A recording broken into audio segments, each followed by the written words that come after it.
3 minggu yang lalu saya sharing di sini. Ketika itu yang bersama-sama dengan saya IPD 59. Saya senang ketuanya masih hadir. Halo Edward. Ya, masih hadir. Saya percaya kerinduan akan firman yang membawa Edward datang ke sini. Dan hari ini saya bersama-sama dengan IPD 60 yang baru 1 minggu 6 hari ikut saya di rumah sakit tempat saya bekerja. Dan puji Tuhan mereka sekarang hadir lengkap, ada 4 orang. Matius, Markus, Lukas, Yohanes. Berdiri dulu biar jemaat kenal kalian. Ketuanya Matius, tapi anggotanya bukan Markus, Lukas, Yohanes ya. Boleh kasih mic? Namamu siapa, Matius? Iya, selamat pagi, shalom semua. Nama saya Matthew, ketua dari IPD 60. Di sebelahnya, kalau perkenalkan diri. Shalom semua, nama saya Ical, saya anggota di IPD 60. Ical nama panggilan aslinya namanya Fritzal ya. Berikut ada 2 Ambon yang ada dalam tim saya, Ambon 1, Ambon 2.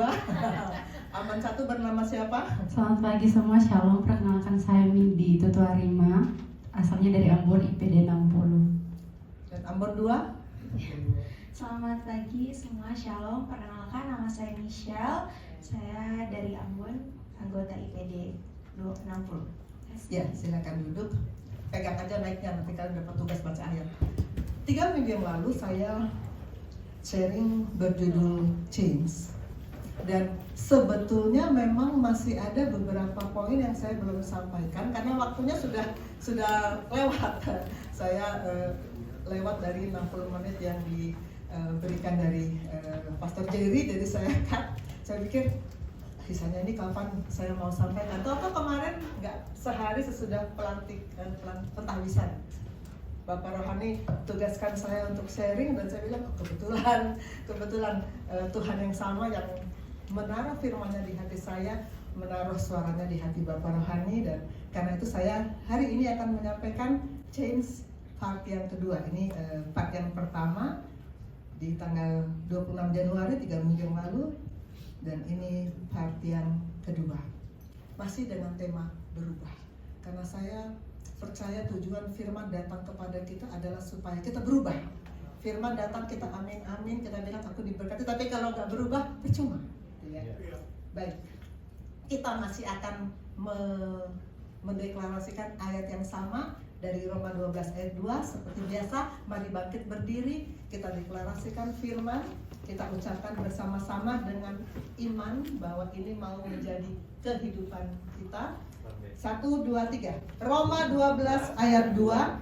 Jangan kamu menjadi serupa dengan dunia ini, tetapi berubahlah oleh pembaruan budimu, sehingga kamu dapat membedakan manakah kehendak Allah, apa yang baik, yang berkenan kepada Allah, dan yang sempurna. Silakan duduk Bapak Ibu Saudara. Minggu lalu kita sudah 3 minggu yang lalu kita sudah membahas ayat ini. 2 ayat, Roma 12, 1 dan 2. Kita sudah membahas dengan terperinci tentang perubahan. Namun saya masih akan menambahkan yang tidak sempat saya sampaikan ketika itu. Dan seperti biasa kita selalu mulai dari sistematika what, why, dan how. Saya selalu suka sistematis seperti ini biar saya nggak ngelantur kemana-mana. Kita mulai dari what, apa berubah.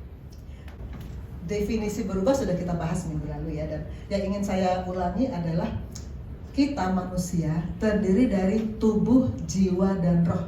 Pasti ada tubuhnya, pasti ada jiwanya, pasti ada rohnya. Coba lihat sebelah kanan, sebelah kiri, ada tubuh ya.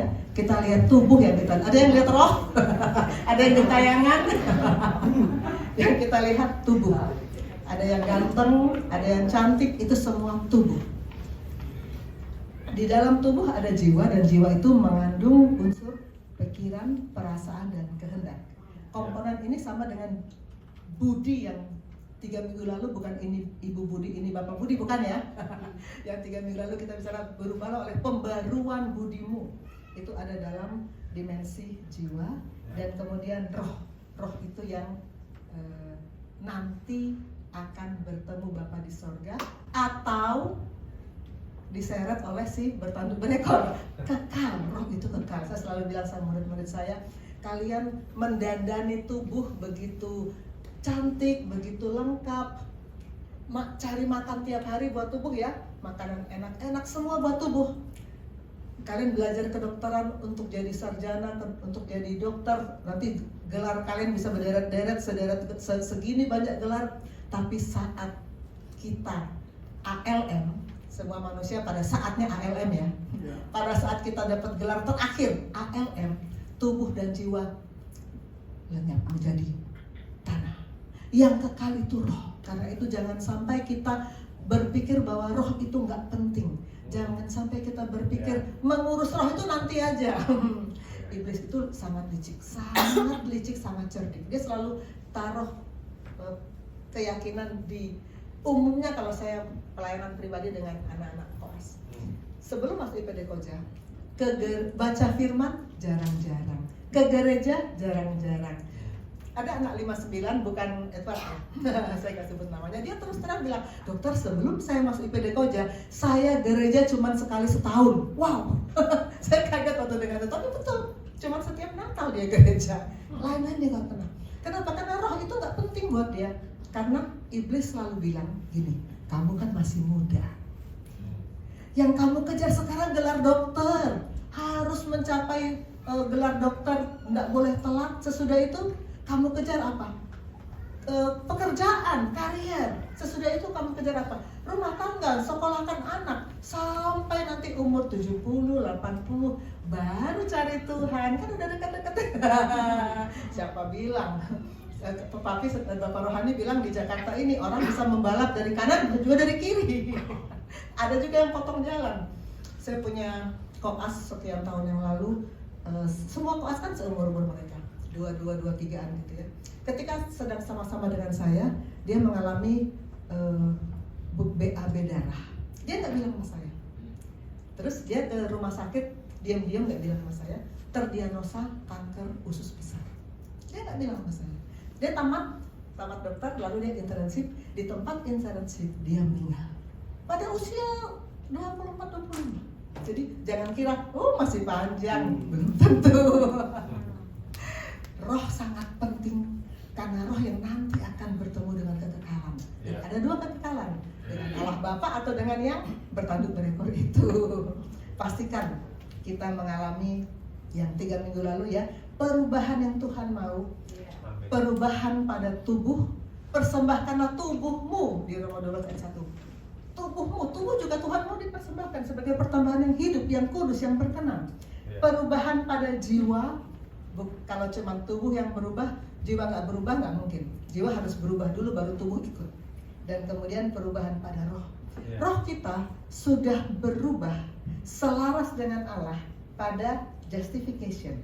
Mungkin yang masih baru-baru masih belum terlalu familiar. Kalau yang jemaat lama, justification, sanctification, glorification udah apa luar kepala.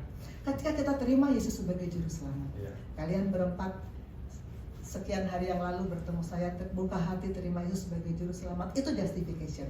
Saat itu roh kalian selaras dengan roh Allah. Jemaat semuanya saya yakin semua sudah melalui proses justification, sudah terima Yesus sebagai juru selamat. Ketika itu roh kita selaras, tapi roh saja nggak cukup.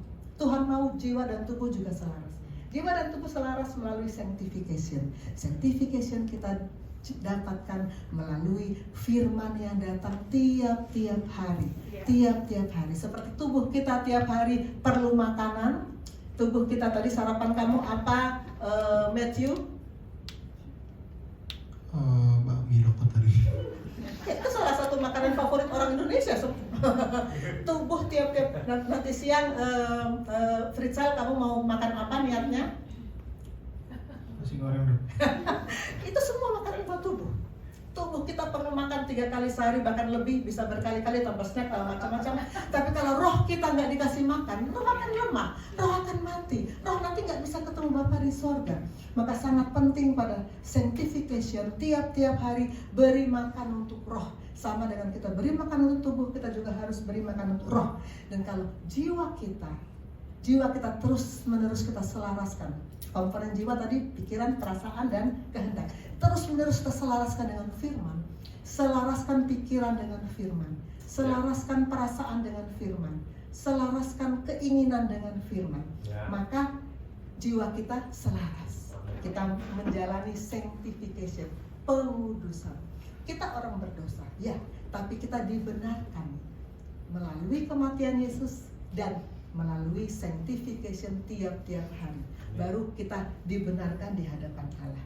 Dan Bapak Rohani bilang kalau jiwa sudah dibenerin, jiwa sudah tahu apa yang mesti dipikirkan, dirasakan dan dikehendaki, tubuh akan ikut.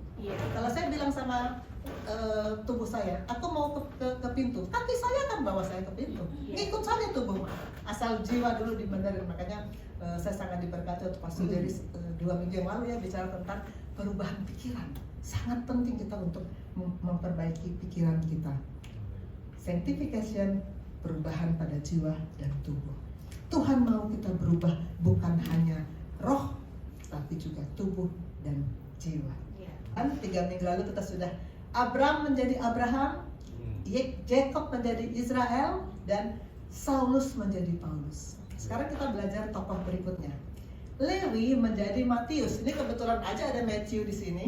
Tapi ini saya ketika ini saya renungkan, dia belum masuk, saya belum tahu namanya Matius. Lewi menjadi Matius. Saya sendiri baru tahu. Saya kan memang tidak belajar mendalami teologi.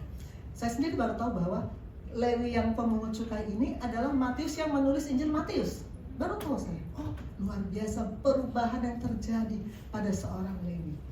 Ini ada 3 Injil yang menceritakan kejadian ini, bagaimana Tuhan Yesus memanggil Lewi. Saya random saja, saya buka dari Markus. Kita baca Markus 2 ayat 13-17. Kita bersaut-sautan seperti biasa, jangan ngantuk ya. Saya yang ganjil, Bapak Ibu Saudara yang genap. Sesudah itu Yesus pergi lagi ke pantai danau, dan seluruh orang banyak datang kepadanya, lalu ia mengajar mereka.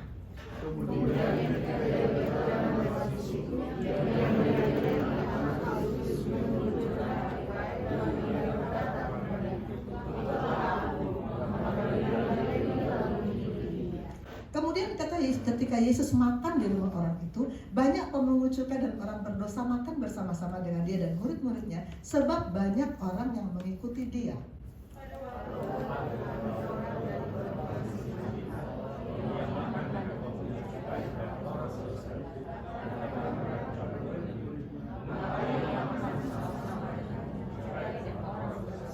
Yesus mendengarnya dan berkata kepada mereka, bukan orang sehat yang memerlukan tabib, tapi orang sakit. Aku datang bukan untuk memanggil orang benar, melainkan orang berdosa.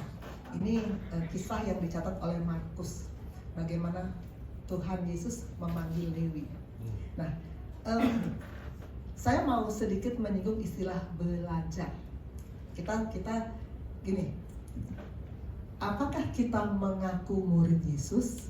Siapa yang mengatakan saya bukan murid Yesus, boleh angkat tangan? Pasti nggak ada. Mana berani? Kalau kita bilang saya bukan murid Yesus, si bertanduk berekor menggeret kita. Oh, sekarang ini aku dapat tambahan murid ya. Semua pasti mengaku murid Yesus. Saya tanya ke Matius waktu itu, ke Matthew, apa tugas utama murid? Kamu jawab apa? Belajar, dong. Ya, belajar adalah tugas utama murid. Mana ada sekolah yang bilang gini, ayo sekolah di tempat kami nggak usah belajar, happy lalu dapat ijazah. Ada sekolah yang begitu? Nggak ada. Belajar enak? Enggak sih, tapi harus. Kewajiban utama seorang murid adalah belajar. Sekian hari yang lalu kan saya kasih ke kalian satu tulisan ya, saya suruh baca ya, pelajari. Besok saya mau tanya, bener ya? Lalu besoknya saya tanya, mereka nggak bisa jawab loh. Kenapa? Karena yang namanya belajar itu rupanya pemahaman orang beda-beda. Murid-murid saya umumnya kalau saya suruh baca, maka bacanya adalah baca sepintas, betul ya? Baca sepintas. Kalau saya bilang baca sepintas itu bukan membaca, itu lihat huruf. Kamu lihat huruf, udah nggak dapat apa-apa. Tapi yang namanya belajar, kamu baca betul-betul tulisan ini. Ini tentang penyakit diabetes. Kalau kamu sudah baca, maka kalau saya tanya, pasien ini diabetes obatnya apa, harusnya bisa gitu ya, karena sudah baca. Nah itu yang namanya belajar dengan sekedar melihat huruf, itu beda. Begitu juga kita belajar firman. Ada banyak murid-murid saya yang sebelum pemuritan mengatakan, saya kalau baca Alkitab nggak ngerti, bosan, ngantuk. Lah iya kalau cuma lihat-lihat huruf, cuma baca, udah, ya nggak ngerti. Harus belajar. Sekarang kita belajar. Kalau salah satu cara saya belajar, kalau saya membaca satu bagian, saya lihat paralelnya. Markus tulis begini, saya lihat Lukas tulis apa, saya lihat Matius tulis apa. Nah, sekarang kita lihat, saya ajak kita untuk lihat Lukas tulis apa. Nah, temannya Lukas, Matius, kamu boleh baca Lukas 5 ayat 27-28. Dia sobatnya Lukas. Lukas 5 ayat 27-28. Kemudian ketika Yesus pergi keluar, ia melihat seorang pungut cukai yang bernama Lewi sedang duduk di rumah cukai. Yesus berkata kepadanya, ikutlah aku. Maka berdirilah Lewi dan meninggalkan segala sesuatu, lalu mengikut dia. Apa frase yang ditulis oleh Lukas yang nggak ditulis oleh Matius? Kalau kita perhatikan baik-baik, Lukas menulis berdirilah Lewi dan meninggalkan segala sesuatu. Wow, saya ulang-ulang baca ini. Dia langsung berdiri dan dia meninggalkan segala sesuatu. Lewi itu punya profesi loh, dia bukan penganggur, dia duduk di rumah cukai bukan sedang leyeh-leyeh, sedang bersin-bersin nggak jelas, bukan. Dia itu pemungut cukai. Pemungut cukai itu di masa itu punya posisi tertentu. Mereka orang penting, mereka orang kaya. Pemungut cukai itu kaya-kaya karena suka minta-minta lebih ya dari masyarakat. Pemungut cukai itu makanya tadi di gambarnya Lewi di sini di mejanya coba ada tumpukan uang, ada gulungan kertas, pasti itu surat-surat urusan pajaknya orang-orang gitu ya. Jadi dia itu bukan orang yang nganggur-nganggur. Dia itu sedang duduk di rumah cukai, berarti sedang bekerja. Dia sedang bekerja dan dia punya pekerjaan berpenghasilan baik. Pemungut cukai itu kan kaya-kaya. Berpenghasilan baik, punya kedudukan dan sedang bekerja. Tuhan panggil, ikutlah aku. Dia langsung berdiri, dia meninggalkan segala sesuatu lalu ikut Yesus. Luar biasa respon Lewi. Maka Tuhan tahu ini Lewi ini punya respon, maka dia panggil. Tuhan gak akan panggil orang sembarangan. Dia tahu bagaimana Lewi sehingga dia tahu kalau ini saya panggil. Walaupun sekarang dia digelari orang berdosa, walaupun sekarang dia mengerjakan pekerjaan yang memang gak benar, tapi kalau dia punya respon, dia langsung meninggalkan segala sesuatu, ikut Yesus, maka dia akan berubah. Dan ternyata Lewi memang mengalami perubahan yang luar biasa. Ini saya membayangkan kalau saya lagi ngajar nih di rumah sakit tempat saya bekerja. Ini sejumlah koas sedang saya ajar. Kalau lagi ngajar begini, tiba-tiba datang teman saya yang sudah lama nggak ketemu. Dia ketok-ketok, terus dia bilang gini, Susan kita jalan yuk. Seperti dulu kita kita ke mall, kita spa, kita apa hal-hal yang kami suka lakukan sama-sama. Apakah saya akan, baiklah saya berdiri, saya meninggalkan segala sesuatu, murid yang lagi saya ajar saya tinggal, pasien yang masih belum saya visit saya tinggal, lalu saya langsung ikut? Pasti tidak. Pasti tidak. Sangat tidak mudah meninggalkan segala sesuatu dengan segera. Sangat tidak mudah. Kita mesti, saya akan bilang sama teman saya, oke, kita bikin jadwal ya, bagaimana kalau Sabtu jam 16, karena jam 16 saya sudah free, pasien sudah divisit, kalau sudah diajar, kita bisa pergi. Kita reschedule, karena kita orang sibuk. Tapi Lewi segera meninggalkan segala sesuatu, langsung dia berdiri, dia ikut Yesus. Respon yang luar biasa dari seorang Lewi, punya respon yang cepat, padahal dia bukan orang sembarangan, bukan orang santai-santai, dia punya kesibukan. Saya ingat waktu saya dulu mahasiswa, kami punya persekutuan di FKUI. Saya punya kakak rohani gitu ya. Satu saat kakak rohani saya datang, Susan, kamu nanti jadi ketua panitia Natal ya, kan sebentar lagi, sekian bulan lagi Natal, kamu ketua panitia mau nggak? Jawaban kami klise, kalau kami disuruh ketua panitia Natal, ketua panitia Rita, jawaban kami klise, saya doakan dulu ya kan? Itu jawaban klise tuh. Kalau kita ditugaskan untuk pekerjaan Tuhan, pasti jawaban klisenya, saya doakan dulu ya kan? Atau mungkin kita akan katakan, kakak saya ini kan sibuk, si itu aja deh. Karena kita namanya di kedokteran pasti nggak mungkin nggak sibuk. Untuk Aska sudah ngerasain ya, pasti nggak mungkin nggak sibuk. Saya kan sibuk kak. Bagaimana kalau yang dari fakultas lain saja? Kita kan sibuk gitu ya. Tapi Lewi dapat tugas dari Yesus ikut aku, dia tidak memikirkan lagi kesibukannya, dia tidak memikirkan lagi tumpukan uang di mejanya, dia nggak memikirkan lagi gunungan surat-surat pajak orang, dia langsung meninggalkan segala sesuatu. Saya masuk gereja ini tahun 2014 akhir pas Natal. Satu hari sesudah pernikahan kakak Mika ya, saya ingat banget. Nah, mulai 2015 lah saya aktif. Dan saya ikut terus pemuritan dimuridkan oleh Bapak Gembala. 2017, tiba-tiba Bapak Gembala bilang gini sama saya, nanti kamu sharing ya. Saya mula-mula nggak ngerti. Saya kira seperti kalau kesaksian 5 menit gitu. Enggak. Yang di mimbar, yang 1 jam. Ketika itu saya, Bapak masih ingat mungkin waktu nyuruh saya sharing pertama kali. Saya sebetulnya pengen banget bilang, Bapak saya nggak bisa, Bapak saya nggak pernah khotbah seumur-umur. Tapi saya bilang gini, kalau Tuhan suruh, saya hamba, saya harus bilang iya, Tuhan pasti akan mampukan. Itu keyakinan saya. Maka saya cuma bilang siap Bapak. Berkali-kali kalau kayak Bapak Rohani itu suka menguji saya katanya, suka mendadak nyuruh. Saya bilang siap Bapak. Karena apa? Karena memang Tuhan mau orang yang punya respon cepat terhadap Dia, orang yang mau menomorduakan apapun juga dan menomorsatukan Dia. Amin.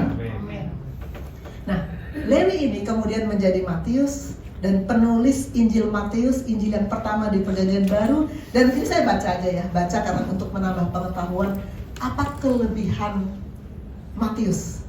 Di tulisan-tulisan orang saya baca Matius itu karena dia orang pintar ya, dia pemungut cukai pasti punya kepintaran tertentu. Menyajikan pengajaran Yesus dengan paling teratur. Materinya paling luas dari keempat Injil. Dan dia paling banyak menceritakan bagaimana Yesus menggenapi firman dari Perjanjian Lama di Perjanjian Baru. Dan dia paling banyak bicara tentang kerajaan surga karena khotbah di atas bukit itu kan di Matius 5, 6, 7 itu 3 pasal itu khotbah di atas bukit itu semua tentang kerajaan Allah. Jadi semua kalau mau belajar kerajaan Allah, nah ini yang kemarin saya diskusikan dengan Prinsan ya saya tentang kerajaan Allah, baca Matius. Itu paling lengkap. Jadi Matius siapa kamu saya sebut ya? Matius Koas harus melihat bagaimana Matius murid Yesus. Katanya kan nama itu menggambarkan orang itu dia harapan jadi apa ya? Kalau kamu dikasih nama Matius, pasti orang tua berharap kamu kayak Matius ini. Oke, kedua, tokoh Alkitab yang berubah. Musa tuh nggak berubah namanya.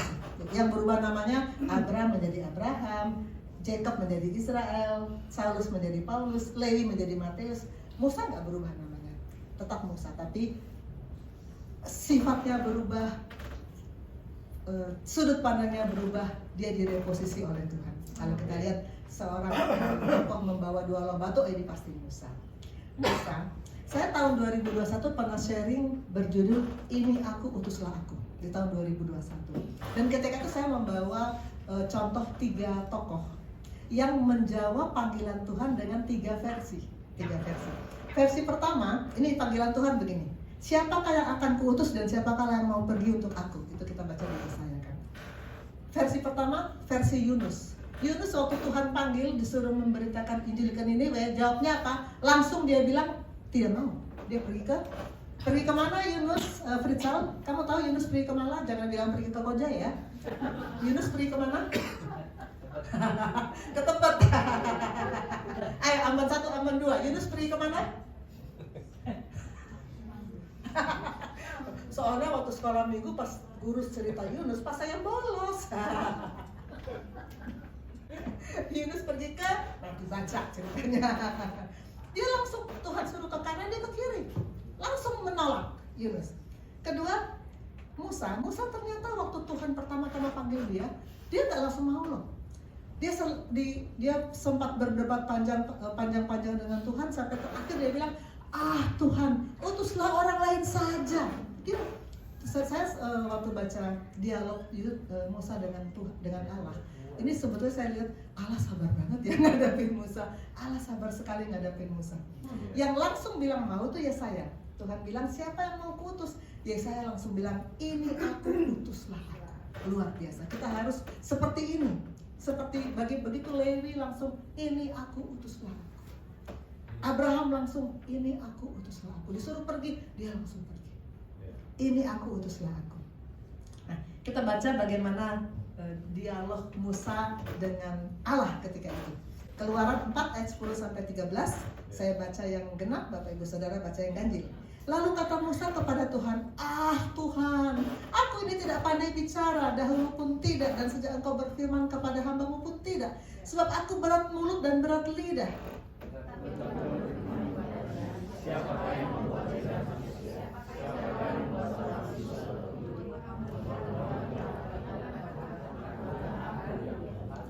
Oleh sebab itu pergilah, aku akan menyertai lidahmu dan mengajar engkau apa yang harus kau katakan.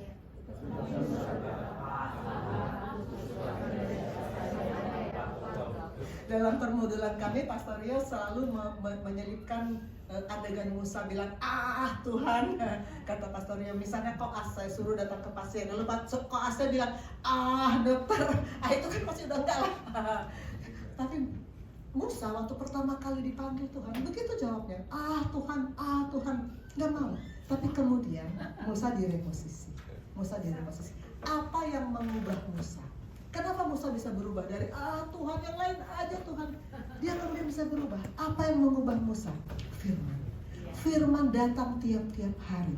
Firman datang tiap-tiap hari mereposisi Musa.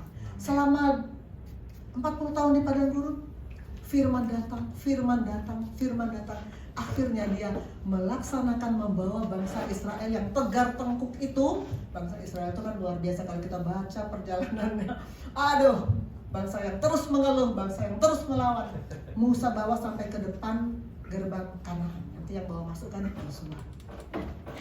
Musa berubah, direposisi oleh firman. Tokoh ketiga ini saya suka membaca ini. Perempuan Samaria ini namanya bahkan nggak disebut. Berarti sebetulnya bukan orang penting. Namanya aja nggak disebut. Tapi luar biasa yang dia kerjakan. Pritsa, baca Yohanes 4 ayat 39. Yohanes 4 ayat 39. Dan banyak orang Samaria dari kota itu telah menjadi percaya kepadanya karena perkataan perempuan itu yang bersaksi, ia mengatakan kepadaku segala sesuatu yang telah aku perbuat.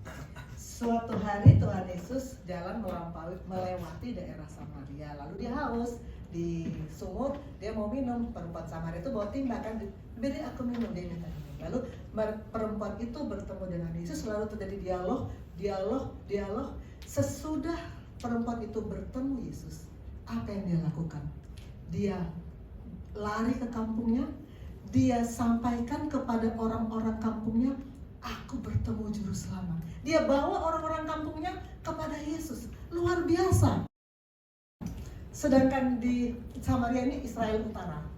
Samaria ini sudah bercampur baur dengan bangsa-bangsa sekitar. Sudah nggak murni lagi. Makanya orang Israel Selatan, orang Yahudi asli tidak mau bergaul dengan orang Samaria. Dan dibilang sudah campur-campur, sudah bukan murni keturunan yang memimpin mereka juga bukan keturunan Daud. Raja-raja pindah-pindah. Tapi perempuan dan orang Israel Selatan akhirnya kan mereka yang menyalibkan Yesus. Ya, sedangkan perempuan Samaria ini sesudah dia datang kepada orang-orang sekampungnya bawa kepada Yesus, apa yang ditulis di firman?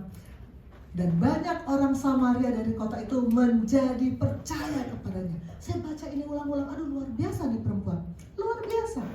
Dia siapa sih yang memuridkan dia? Siapa sih bapak rohaninya? Dia sekolah minggu di mana? Dia komsel di mana? Kok dia bisa bawa orang kepada Yesus? Siapa dari antara kita yang kalah dari perempuan Samaria yang belum pernah bawa orang kepada Yesus? Kita lihat, akhirnya orang-orang Samaria percaya kepada Yesus, bahwa Yesus Juru Selamat. Luar biasa yang terjadi berubah pada perempuan ini. Dia yang mula-mula nggak kenal Yesus. Bertemu di sumur, firman datang, Yesus berfirman. Lalu dia imannya tumbuh. Iman itu produk dari firman. Jangan harap kita bisa punya iman kalau kita nggak punya firman. Dan iman yang tumbuh itu kemudian menggerakkan perempuan ini untuk bersaksi.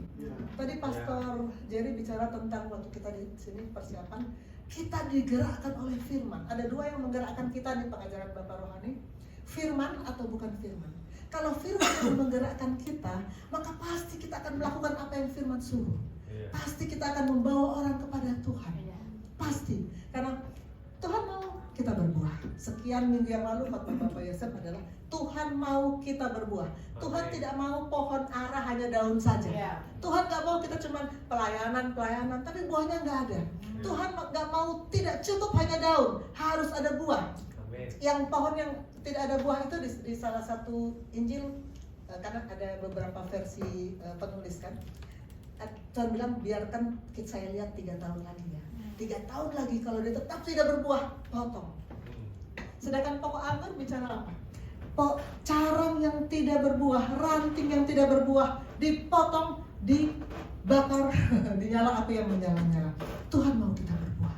Tuhan mau hidup kita menghasilkan buah. Amin. Tokoh keempat yang juga sebetulnya bukan tokoh penting di Alkitab, seorang pemungut cukai bernama Zakheus. Ambon 1 baca Lukas 19 ayat 8.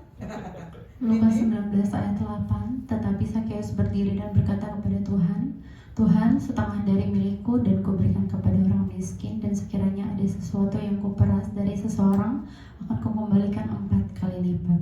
Zakheus ini satu profesi dengan Levi, pemungut cukai. Jadi dia pemungut cukai itu ciri-cirinya ya orang kaya gitu ya, dan dibenci masyarakat karena dianggap antek-antek dari Romawi. Ketika itu kan Israel sedang dijajah oleh Romawi, jadi dianggap kaki tangan dari penjajah. Dia mau lihat Yesus sampai dia naik ke pohon ya gitu ya. Tapi Tuhan Yesus kemudian bilang, aku mau menumpang di rumahmu. Tuhan Yesus bertemu pribadi dengan Zakheus. Pertemuan Zakheus dengan Yesus, firman datang, Zakheus berubah. Dia bilang apa? Tuhan, setengah dari milikku akan kuberikan untuk orang miskin. Setengah dari milikku. Saya bayangkan kalau ada firman datang, kita berubah. Kita bilang, Tuhan, setengah dari milikku akan kuberikan untuk membangun gesim di Papua, membangun gesim di Makassar. Luar biasa pekerjaan Tuhan.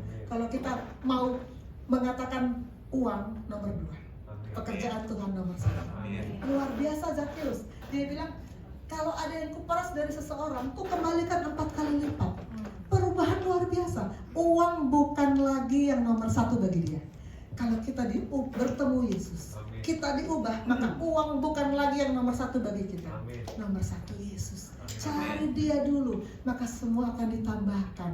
Amin. Saya tadi saya katakan anak-anak IPD 60 ini baru 1 minggu ya dengan saya. 1 minggu kalau ada perubahan, yang paling mungkin kita lihat perubahan cara berpikir, perubahan sudut pandang. Kalau kelakuan kita belum bisa observasi lebih lengkap. Tapi minimal saya mau mendengar perubahan sudut pandang kalian ketika bertemu dengan firman. Boleh maju semuanya? Silakan. Matius, Markus, Lukas, Yohanes. Sini nak, berdiri di sini nak. Ini supaya bisa tertangkap oleh kamera saya. Nah, oke, saya mau tahu dalam 1 minggu ini kan saya bertemu kalian seorang demi seorang. Apa yang kalian buat yang membuat kalian mengatakan saya berubah? Pemahaman yang paling nggak usah cerita semua, yang paling bermakna mengubah cara berpikirmu. Mulai dari ketua. Oke, baik. Kalau dari pengurutan pertama itu, dari saya sendiri, saya ngerasa selama ini memang Tuhan itu sudah baik bagi saya, dan memang Tuhan itu adalah Allah yang baik, dan ada namanya common grace, di mana itu adalah anugerah yang Tuhan berikan ke semuanya. Tapi setelah saya menerima Tuhan sebagai juru selamat dan juga sebagai Tuhan, di situ saya masuk ke dalam special grace. Nah, dan saya hidup di dunia ini bukan cuma untuk menikmati berkat Tuhan, tapi bagaimana bisa menerima perkenanan Tuhan atau mendapatkan perkenanan Tuhan seperti itu. Ya, jadi saya katakan sama kamu Matius, yang penting Tuhan berkenan gak dengan hidup kita? Berkenan gak Tuhan sama apa yang kita lakukan tiap-tiap hari? Itu yang mesti kita kejar. Rizal? Ya, kalau dari saya saat pemerintahan yang pertama itu saya ditanya terkait apa yang saya lakukan ketika terkait carilah dahulu kerajaan Allah dan kebenarannya, dan maka semua akan ditambahkan kepadamu. Itu ayatnya di mana? Di Matius 6 ayat 3. Pada saat itu Sekarang dia hafal ya. itu saya ditanya terus bagaimana cara saya mencari kerjaan Allah. Saya menjawab saya kayak setiap hari saya berdoa, saya terus kayak tiap hari Minggu saja kayak ada firman dari khotbah dari pastor, dan hanya itu saja yang saya lakukan. Nah, ternyata kalau carilah dulu kerajaan Allah dan kebenaran itu bukan hanya dari situ saja. Yang itu tuh yang kayak doa itu hanya kayak apa yang saya minta saya dari saya sendiri, bukan apa yang Tuhan mau. Akhirnya dari pengertian itu saya diubah, saya tahu akhirnya cara dulu kerajaan Allah dan kebenaran itu seperti saya harus memahami firman itu sendiri, dan setiap harinya harus ada firman dalam hidup saya. Kau masih ingat kerajaan Allah itu di Matius pasal berapa? Matius 6 ayat 5, 6, 7. Baca ya. Ambon 1. Oke, Shalom. Di sini mungkin mau sedikit berbagi kesaksian, bisa dikatakan seperti itu, dokter. Dari sebelum pemuritan memang kalau bisa dikatakan saya itu memang sedang bergumul juga dengan beberapa masalah hidup saya. Dan kemarin ketika setelah selesai pemuritan dengan Dokter Susan, itu kembali mengingat saya bahwa jangan terlalu memikirkan masalah itu sampai saya itu bisa dikatakan cemas dan takut akan masa depan saya, bisa dikatakan seperti itu. Dan setelah pemuritan kemarin, Dokter Susan mengingatkan lagi bahwa jangan terlalu memikirkan masalah itu sampai lupa akan firman Tuhan. Percuma kita bergumul, percuma kita bergumul dan ini akan firman, tapi hanya sekilas dengan firman itu jangan. Jadi kemarin dengan pemuritan dengan Dokter Susan bisa dikatakan bahwa janganlah memikirkan masalah, tapi berpikirlah dengan firman. Satu-satunya cara untuk menjadi unggul dan berhasil adalah dengan merenungkan kembali firman Tuhan yang sudah dibaca. Orang yang cerdas adalah orang yang merenungkan firman Tuhan, bukan merenungkan masalah berulang-ulang. Nah, di situ pola pikir saya mungkin bisa dibilang, saya berpikir begini bahwa oh ya benar ya, mungkin keadaan saya tidak berubah, kondisi saya tidak berubah, tapi sayalah yang berubah. Mungkin itu sekian dari kesaksian saya. Terima kasih. Ya, yang tadi dibacakan oleh Windy adalah inspirasi dari Bapak Rohani yang sempat berkali-kali keluar, dan buat saya juga itu sangat memberkati. Orang cerdas orang cerdas akan merenungkan firman, bukan merenungkan masalah berulang-ulang. Buat saya juga itu memberkati saya, karena sebelum saya di reposisi Tuhan di gereja ini, kalau ada masalah, aduh dipikir terus siang malam. Tapi sekarang jangan pikirkan masalah, pikirkan firman. Tuhan yang akan menyelesaikan buat kita. Amin. Terakhir, Ambon 2. Iya, Shalom. Izin untuk menyampaikan yang saya dapatkan selama permulitan. Selama permulitan kemarin disinggung sama dengan yang hari ini dibawakan tentang perubahan, karena saya sendiri juga sadar kalau selama ini saya baca ayat hanya sekilas saja, seperti yang tadi Dokter Susan bilang, kalau kita cuma baca tulisan, kita tuh nggak merenungkan, kita tuh tidak mengenapi apa yang firman itu tertulis. Kemudian dengan kebingungan saya, dengan maksudnya saya harus bagaimana dok, saya harus baca, terus setelah saya renungkan apa yang harus saya lakukan. Kemudian Dokter Susan memberikan saya ayat di Matius 28 ayat 20 yang berbunyi, ajarlah mereka melakukan segala sesuatu yang telah kuperintahkan kepadamu. Kemudian saya bertanya lagi kayak, bagaimana saya bisa melakukan yang telah Tuhan perintahkan kepada saya? Kemudian Dokter Susan bilang, ya itu kamu harus menggenapi firman itu, kamu cari tahu apa sih yang Tuhan mau kasih kamu untuk lakukan itu ada di firman. Jadi ini jadi pembelajaran buat saya bahwa ternyata setelah dari hidup saya yang lama yang hanya sekedar membaca tulisan, ternyata itu salah gitu. Dari sini saya belajar bahwa tidak hanya saya membaca, tapi saya harus juga menggenapi firman itu dalam kehidupan saya melakukan firman itu dalam kehidupan saya, biar kiranya ada selama saya dimanapun saya berada bisa jadi berkat juga buat orang di sekitar. Amin. Saya bilang sama Michelle, Alkitab ada berapa kitab dalam Alkitab? 66. 60. Bagus kamu ingat. Kalau kamu dari 66 kitab itu hanya baca 30 kitab, apakah kamu sudah tahu semua kehendak Tuhan? Belum. Hanya separuhnya. Yang belum tahu, semua harus kita kerjakan. Kita nggak bisa kerjakan semua kalau kita belum tahu. Kita nggak akan tahu kalau kita nggak baca semua. Maka saya dorong kalian semua, seluruh isi Alkitab dari kejadian sampai Wahyu harus dibaca.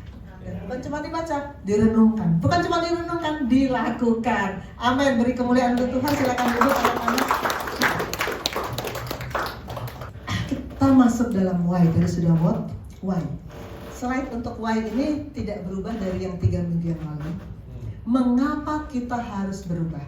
Pertama, karena itu perintah Allah. Berubahlah, itu kata perintah ya. Coba cek di Alkitab masing-masing apa ada ayat yang beda penulisannya. Kalau situasi mendukung ya berubah. Kalau keadaan terpaksa ya sekali-sekali juga nggak apa-apa. Ada nggak yang begitu? Pasti nggak ada ya. Pokoknya mesti berubah. Ini kalimat perintah. Dan sehingga untuk apa kita harus berubah? Supaya apa kita berubah? Supaya kita bisa membedakan mana kehendak Allah, apa yang baik, apa yang berkenan kepada Allah, apa yang sempurna. Kita mau berkenan kepada Allah. Tadi Matthew mengatakan, sekarang saya mau mengejar perkenanan Allah. Mau berkenan kepada Allah, berubah. Kalau kita berubah, kita bisa mendapatkan apa yang baik, apa yang berkenan kepada Allah dan yang sempurna. Sekarang kita masuk pada how, bagaimana caranya. Kemarin kita baru satu ayat dari Mazmur 1 ayat 1 dan 2. Masih banyak soalnya yang mau saya sampaikan, makanya saya bersyukur sama Tuhan saya bisa sampaikan change part yang kedua pada kesempatan ini. Bertobat dan berbalik ini sudah kita pahami bersama, kita sepakati 3 minggu yang lalu. Bertobat dan berbalik. Tidak cukup hanya bertobat, tapi harus berbalik. Kalau kita berjalan ke arah ini, kita berhenti. Gak cukup hanya berhenti, kita mesti balik arah. Baru berjalan ke sini. Kalau kita berjalan ke arah yang berbalikan, kita nggak akan kembali ke situ. Tapi kalau kita cuma berhenti, nanti tahu-tahu kita jalan lagi, melakukan lagi. Bertobat itu bukan sekedar cuti berbuat dosa. Ini kemarin 3 minggu lalu sudah saya keluarkan slide-nya. Orang yang pemarah, saya bertobat, saya nggak akan marah lagi. Oke. Tunggu sebulan, 2 bulan, 3 bulan, 4 bulan, 5 bulan, ada kejadian yang bikin dia marah, marah lagi. Berarti itu cuma cuti ya, belum sungguh-sungguh bertobat. Nah, kita baca yang pertama. Efesus 4 ayat 28 tadi Aman 1 ya, Aman 2 sekarang baca Efesus 4 ayat 28. Efesus 4 ayat 28. Orang yang mencuri, janganlah ia mencuri lagi, tetapi baiklah ia bekerja keras dan melakukan pekerjaan yang baik dengan tangannya sendiri, supaya ia dapat membagikan sesuatu kepada orang yang berkekurangan. Ayat ini sebetulnya saya dapat waktu saya baru masuk di gereja ini. Ketika itu pemuritan itu dilakukan di rumah saya. Jadi waktu itu di rumah saya Pastor Pierre datang ketika itu, dan salah satu ayat yang dia sharingkan ini. Waktu itu saya juga sebetulnya tidak terlalu mengerti. Namanya juga jemaat baru ya, masih agak banyak bingungnya. Tapi lama-lama saya renungkan lagi. Oh, itu yang namanya bertobat dan berbalik. Orang yang mencuri, janganlah ia mencuri lagi. Sampai segitu kita baru berhenti ya. Tapi kalau berbalik, maka dia baiklah ia bekerja keras dengan tangannya sendiri supaya bisa membagikan kepada orang yang kekurangan. Jadi ada kebalikan dari mencuri, yaitu membagikan kepada orang yang kekurangan. Dan saya sangat senang waktu Bapak Rohani juga memposting ini di grup Gisin, padahal kan Bapak Rohani nggak tahu kalau saya mau bawakan ini, tapi Tuhan yang sama memberi firman-Nya kepada kita dan kita bisa saling berbagi. Ini tulisan Bapak Rohani. Berubah bukan hanya berhenti berbuat dosa. Berubah bukan hanya cuti berbuat dosa. Ini contoh, ini kembali Efesus 4 ayat 28 tadi, orang yang mencuri jangan mencuri lagi tapi dia bekerja keras. Berubah bukan hanya berhenti berbuat dosa, tapi berubah berarti berbalik arah dari kebiasaan hidup yang sebelumnya kita pikirkan dan biasa kita praktekkan. Berbalik arah. Contoh berbalik arah, pencuri, tadinya kan dia biasa mencuri. Dia berhenti mencuri itu baik. Dia berhenti mencuri itu baik. Tapi itu bukan berubah. Pencuri yang bekerja keras untuk memberi, itu yang namanya berubah. Kebalikannya, itu yang namanya berubah. Kedua, dari Mazmur 34 ayat 15 kembali ke Matthew, baca ayatnya. Mazmur 34 ayat 15. Jauhilah yang jahat dan lakukanlah yang baik. Carilah perdamaian dan berusahalah mendapatkannya. Ini ayat sudah sering saya baca dan kayak sepintas kayak biasa. Ya biasa lah, benar kan, benar, jauh yang jahat, lakukan yang baik. Itu kayak biasa. Tapi kalau saya merenungkan lagi, ini adalah berbalik. Jauhi yang jahat artinya kita harus berhenti berbuat dosa. Daftar dosa ada di Galatia 5 ayat 19 sampai 21. Ini perbuatan daging telah nyata, ini ayat terkenal ya. Percabulan, kecemaran, hawa nafsu, dan kalau kita ikuti terus ujung-ujungnya dan sebagainya, ini masih banyak daftar dosa. Dan ini dari Bapak Rohani mengatakan dosa adalah penolakan terhadap anugerah Allah. Dosa bukan hanya melakukan daftar kejahatan yang ada di Galatia 5:19-21 ini, bukan hanya itu. Tapi kalau kita menolak Yesus, menolak firman-Nya, Yesus adalah firman. Rizal masih ingat nggak kemarin ayatnya di mana yang mengatakan firman adalah Allah sendiri? Masih ingat nggak? Sama satu lagi yang kemarin, misal ya, firman adalah Allah. No. Ini Ambat 1. Yang firman, tadinya kamu bilang kejadian, atau saya masih ingat ayatnya? Coba buka, kamu baca. Yohanes 1 ayat 1, baca. Kasih mic.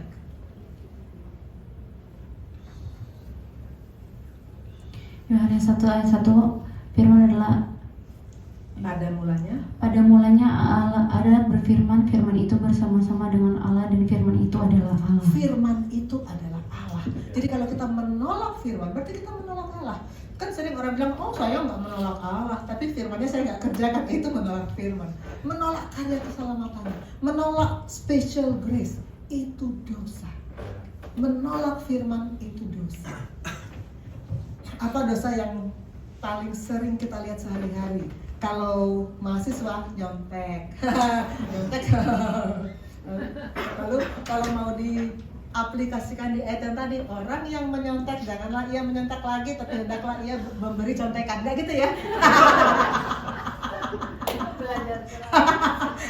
Hendaklah dia belajar keras supaya dia bisa dan dia memberi contekan, enggak ya? Nyontek dan memberi contekan sama-sama salah, sama-sama dosa. Orang yang biasa marah, berhenti marah, tapi itu saja nggak cukup. Orang yang biasa bohong, berhenti bohong, tapi itu aja nggak cukup. Itu cuma cuti. Sekarang kita lihat. Lalu kebalikannya apa? Lakukan yang baik. Lakukan yang baik. Saya sudah melakukan yang baik. Kalau ada pengemis saya kasih uang. Itu baik kan? Iya baik. Saya sudah melakukan yang baik. Kalau di kendaraan umum ada ibu-ibu bawa anak, saya kasih tempat duduk saya. Itu baik kan? Iya baik. Tapi itu bukan yang baik yang dimaksud dalam firman ini.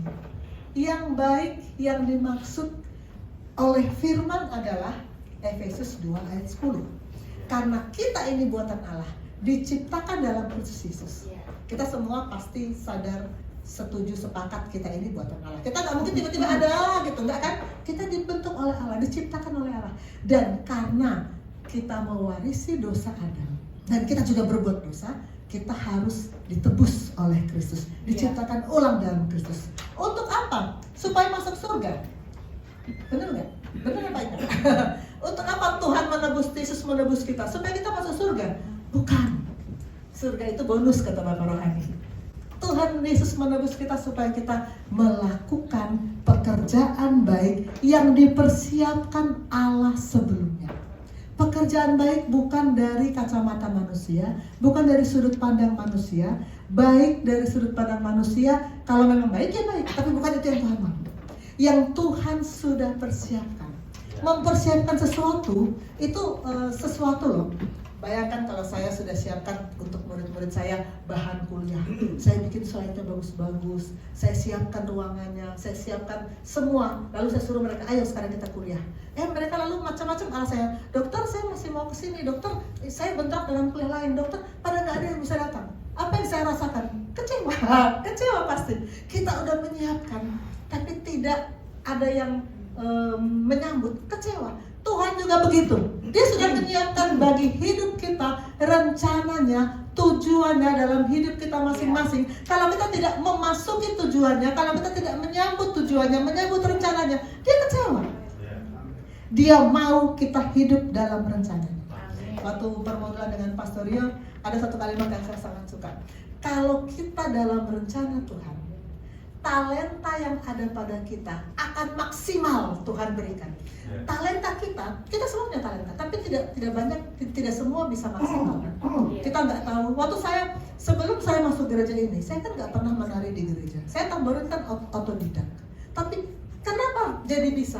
Karena Tuhan maksimalkan. Jangankan bicara, saya kan gugup gagap kalau bicara sebetulnya. Waktu saya mahasiswa, saya nggak pernah bicara di depan umum. Tapi talenta yang Tuhan berikan, Tuhan maksimalkan kalau kita mau hidup dalam rencana Allah. Maka jangan katakan aku nggak bisa.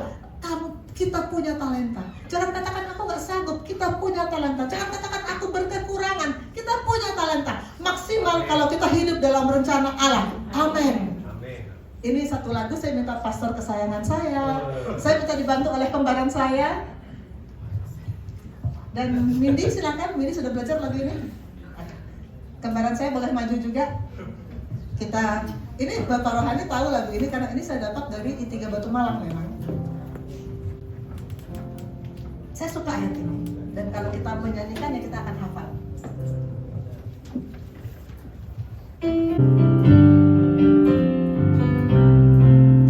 Karena kita ini buatan Allah, diciptakan dalam Kristus Yesus untuk melakukan pekerjaan baik yang dipersiapkan Allah sebelumnya. Ia mau supaya kita hidup, Ia mau supaya kita hidup, Ia mau supaya kita hidup di dalamnya.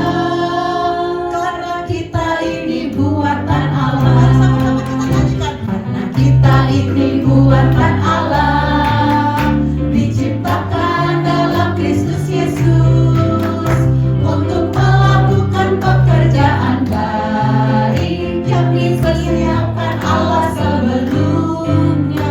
Ia mau supaya kita hidup, Ia mau supaya kita hidup, Ia mau supaya kita hidup di dalamnya. Karena kita ini buatan Allah. Ayat ini saya sangat suka sejak saya lahir baru. Ayat ini saya hafal, saya suka karena saya katakan Tuhan, saya mau hidup dalam rencanamu. Dan puji Tuhan, akhirnya Tuhan menyingkapkan apa yang Dia mau saya lakukan. Saya dulu hidup ngaco-ngaco. Saya pernah 3 tahun gak baca firman kan. Saya pernah ceritakan di sini dan hidup saya kacau-kacau. Tapi sejak saya masuk di gereja ini, saya direposisi. Saya melihat apa yang Tuhan mau saya kerjakan. Maka saya katakan, saya mau hidup di dalam rencanamu. Bapak Ibu Saudara, kalau kita, siapa yang mau katakan pada Tuhan, bukan karena baca ayatnya, bukan karena nyanyi lagunya, tapi memang hati kita mau bilang, Tuhan aku mau hidup dalam rencanamu. Mari berdiri. Mari berdiri. Siapa yang mau hidup dalam rencana Tuhan, mari berdiri dan kita sama-sama menyanyikan lagi lagu ini dengan sungguh-sungguh hati kita bilang kepada Tuhan, alam roh mendengar, deklarasikan bahwa kita mau hidup dalam rencana Allah.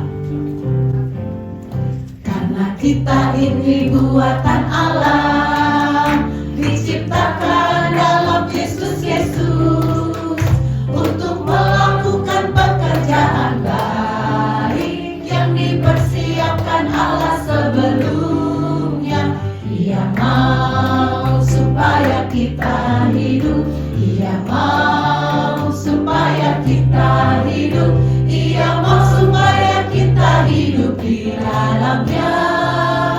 Karena kita ini buatan Allah, karena kita ini buatan Allah, diciptakan dalam Kristus Yesus untuk melakukan pekerjaan baik yang dipersiapkan Allah sebelumnya.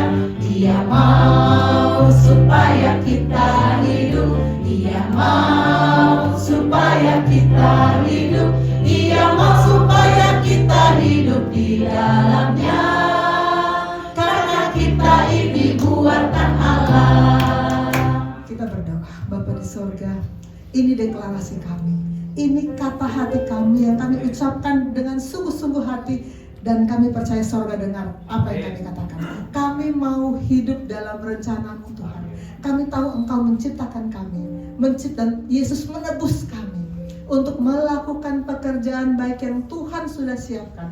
Karena itu kami sekarang mau bertobat dan berbalik, dan kami mau mengerjakan apa yang baik yang Tuhan sudah siapkan, agar hidup kami hidup dalam rencana-Mu dan dalam rencana-Mu Tuhan. Semua talenta yang Tuhan sudah berikan akan maksimal di tangan Tuhan. Kami akan berdampak, kami akan berbuah, kami akan menjadi saksi, kami akan memuliakan nama-Mu kalau kami hidup dalam rencana-Mu. Terima kasih Bapa, dalam nama Tuhan Yesus, amin.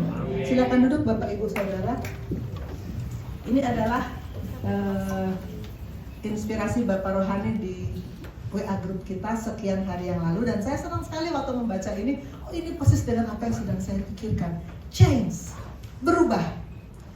Terima firman, tapi kalau nggak berubah, percuma ya. Tujuan firman itu untuk mengubah. Efesus ini 12 Februari Bapak Rohani kirim di grup. Efesus 4 ayat 23 berkata, supaya kamu dibaharui dalam roh dan pikiranmu. Tuhan tidak mau hanya roh saja atau hanya pikiran saja, roh dan pikiran dibaharui. Dan pada ini ada tulisan, if you want to change the result of your behavior, kalau kita mau kelakuan kita berubah, maka pertama-tama kita harus mengubah jalan cara berpikir kita. Maka tadi saya katakan, saya sangat bersyukur IPD 50 mulai dari masuk diberi reposisi firman, mengubah cara pandang mereka, firman mengubah pemahaman mereka. Dan saya percaya nanti ada permodulan dari Pastor Rio, tiap hari ada, tiap minggu ada firman di sini, tiap Kamis ada komsel, kami kebetulan komsel hari Kamis. Saya percaya itu semua akan mengubahkan roh dan pikiran kalian, kita semua, dan juga kelakuan kita akan ikut berubah. Amsal 23 ayat 7, as he thinks in his heart, so is he. Ini saya terjemahkan, saya ambil dari IET karena rasanya lebih persis. Sebab seperti orang yang selalu membuat perhitungan dalam hatinya, begitulah dia. Hati kita mencerminkan, apa yang kita lakukan mencerminkan apa yang ada di hati kita. Ini slide terakhir, saya baca ini ulang-ulang, inspirasi dari Bapak Rohani. Tujuan belajar Alkitab. Kita murid kan? Tadi saya tanya, siapa yang mengaku bukan murid? Gak ada yang angkat tangan. Berarti kita murid. Murid kewajibannya belajar. Yang kita pelajari sebagai murid Yesus adalah firman. Tujuan belajar firman, Bapak Rohani kutip dari 2 Timotius 3 ayat 16 dan 17. Saya minta tadi siapa? Matius kan? Friza, kamu baca. 2 Timotius 3 ayat 16 sampai 17. Segala tulisan yang diilhamkan Allah memang bermanfaat untuk mengajar, untuk menyatakan kesalahan, untuk memperbaiki kelakuan, dan untuk mendidik orang dalam kebenaran. Dengan demikian tiap-tiap manusia kepunyaan Allah diperlengkapi untuk setiap perbuatan baik. Jadi kalau kita baca firman, pertama kita diajar itu kan di tingkat jiwa ya, pikiran kita mulai berubah. Dan juga untuk menyatakan kesalahan. Oh, ini ternyata salah. Oke, itu juga tingkat pikiran. Tapi kemudian untuk memperbaiki kelakuan, pikiran berubah, kalau kelakuan nggak berubah percuma.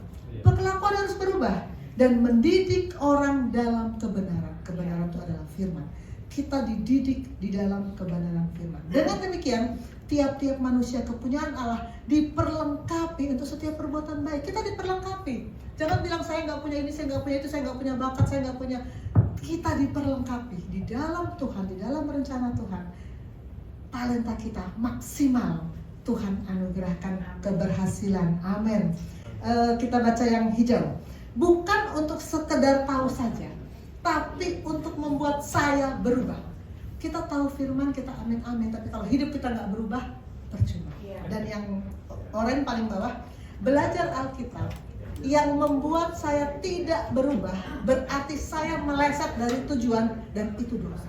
Wow, saya waktu baca ini, saya lama termenung, benar ya? Kita kalau belajar Alkitab, tapi kita nggak berubah, kita meleset berarti ya, dan itu dosa. Saya kaitkan dengan Yakobus 4 ayat 17. Jika seorang tahu bagaimana ia harus berbuat baik, tapi ia tidak melakukannya, dia berdosa. Dosa itu bukan cuma melakukan kejahatan, tapi tidak melakukan apa yang baik yang Tuhan sudah singkapkan bagi kita, itu juga dosa. Kayaknya ini slide terakhir. Turn around. Kita ikuti Lita Leo lagi seperti 3 minggu yang lalu. Mari berdiri. Semuanya menghadap ke kamera sini. Kita turn around ya. Saya bilang turn around, semuanya berbalik ke sana ya. 1, 2, 3. Turn around. Balik ke sana. Lalu semuanya berkata change. 1, 2, 3. Change. Silakan duduk saudara-saudara sekalian. Kesimpulan pertama, kita harus bukan cuma around seperti Lita Leo ya, tapi memang berubah. Senin sampai Sabtu kita akan buktikan, malaikat-malaikat menyaksikan loh tiap hari yang kita kerjakan bahwa kita berubah, bertobat dan berbalik. Kita hidup dalam rencana Tuhan. Amin. Mari kita berdoa. Bapa di surga, hamba-Mu telah selesai berkata-kata, firman-Mu telah disampaikan. Aku percaya firman tidak akan kembali dengan sia-sia. Firman akan menunaikan apa yang Tuhan tugaskan kepada firman. Karena itu Bapa, anugerahkan hidup kami